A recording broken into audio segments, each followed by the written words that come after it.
Halo semuanya, kembali lagi di channel yang receh ini. Kali ini Recengers kembali lagi akan mengungkapkan mengenai legenda-legenda dan sejarah yang ada di bumi ini. Kali ini kita akan membahas mengenai kisah Sunan Kalijaga yang berdakwah lewat wayang. Nah, tanpa berlama-lama lagi langsung saja kita ke pembahasannya Sobat Receh. Sunan Kalijaga menjadi salah satu wali songo yang mengajarkan agama Islam melalui kesenian. Jenis seni yang populer digunakan oleh Sunan Kalijaga adalah wayang.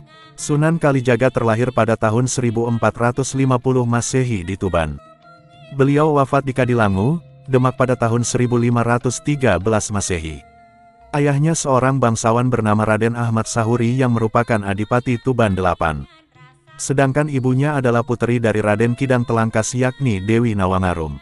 Beliau sangat berperan penting dalam penyebaran agama Islam, tak hanya di kawasan Jawa Tengah, tapi juga Jawa Barat. Hal ini diperkuat dengan keikutsertaannya dalam pembangunan Masjid Agung Cirebon dan Masjid Agung Demak. Nama asli Sunan Kalijaga. Sunan Kalijaga memiliki nama asli Pangeran Santi Kusumo. Berhubung beliau adalah anak Adipati Tuban, maka namanya pun memiliki gelar sebagai Raden Mas Syahid. Penyematan nama Sunan Kalijaga ini ada alasannya. Jadi pada saat beliau menjadi murid Sunan Bonang, Sunan Bonang mencoba mengetes kegigihannya. Caranya dengan menyuruh Sunan Kalijaga untuk menjaga tongkat Sunan Bonang yang sengaja ditancapkan di pinggir kali. Sunan Kalijaga pun menjaga tongkat tersebut selama berhari-hari tanpa meninggalkan tempatnya hingga Sunan Bonang datang kembali mengambil tongkatnya.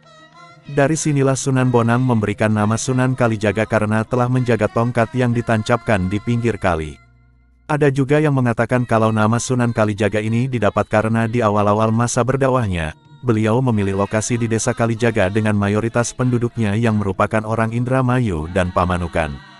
Berhubung tempat berdakwah pertamanya ini adalah desa Kalijaga, maka nama Kalijaga pun disematkan kepada beliau. Selain julukan sebagai Sunan Kalijaga, beliau juga menyandang banyak nama karena mahir dalam mendalang. Beberapa julukan yang didapat adalah Ki Dalang Sida Brangti, Ki Dalang Bengkok, Ki Dalang Kumendung, dan Ki Unehan. Tapi ada satu nama yang akan mengingatkan Sunan Kalijaga akan sejarah kelam kehidupannya, yakni nama Lokajaya. Sunan Kalijaga mendapatkan nama tersebut karena dulunya beliau ini gemar merampok dan membunuh orang. Awalnya seorang berandalan yang bertobat. Di masa mudanya, Sunan Kalijaga memang merupakan seorang berandalan yang sangat suka melakukan kejahatan seperti merampok hingga membunuh orang. Perilaku yang dimilikinya ini sebenarnya ada alasannya. Pada waktu itu, beliau merasa tidak terima dengan pemerintahan yang ada di Tuban. Para rakyat jelata kelaparan karena mengalami kemarau panjang, tapi pemerintah Tuban justru menarik pajak dan upeti dari mereka. Oleh karena itu, sebagai bentuk protes, maka Sunan Kalijaga memutuskan untuk merampok harta para bangsawan dan pejabat. Harta rampasan tersebut tak semerta-merta dinikmati oleh Sunan Kalijaga, tetapi beliau akan membagikannya kepada rakyat jelata. Pernah merampok Sunan Bonang. Perilaku tidak terpujinya ini pun berhenti setelah beliau bertemu Sunan Bonang. Pertemuan keduanya ini bisa dikatakan merupakan pertemuan yang tidak menyenangkan karena waktu itu Sunan Kalijaga berniat untuk merampok Sunan Bonang yang sedang lewat di daerah Tuban. Setelah Sunan Kalijaga bercerita mengenai alasannya merampok, Sunan Bonang justru memarahinya dan melarangnya untuk melakukan hal tersebut lagi. Sunan Bonang mengerti maksud dari niat Sunan Kalijaga, tapi memberikan sedekah kepada orang dengan cara merampok orang lain sama saja dengan membersihkan pakaian dengan air kencing. Setelah bertemu dengan Sunan Bonang itulah, Sunan Kalijaga lalu bertobat dan berjanji tidak mengulangi perbuatannya lagi. Beliau pun menjadi murid dari Sunan Bonang. Berdakwah dengan menggunakan wayang, Sunan Kalijaga sangat dikenal oleh masyarakat sebagai pendalang yang handal. Beliau bisa mendalang dengan sangat baik. Saat beliau mendalang tersebut, disisipkanlah unsur-unsur serta ajaran Islami. Jadi secara tidak langsung, masyarakat akan mulai mengetahui tentang ajaran Islam melalui pertunjukan wayang yang digelar oleh Sunan Kalijaga. Masyarakat Jawa yang pada masa itu sangat menyukai wayang akhirnya mulai berbondong-bondong untuk datang menonton pertunjukan wayang dari Sunan Kalijaga. Banyaknya penonton yang datang untuk menyaksikan pertunjukan wayang Sunan Kalijaga tidak hanya karena beliau mahir dalam mendalang, tetapi juga karena tiket masuknya ini gratis alias tidak dipungut biaya sepeser pun. Hal ini membuat semua kalangan masyarakat, terutama kalangan bawah pun bisa menikmati pertunjukan wayang sebagai hiburan tanpa perlu membayar.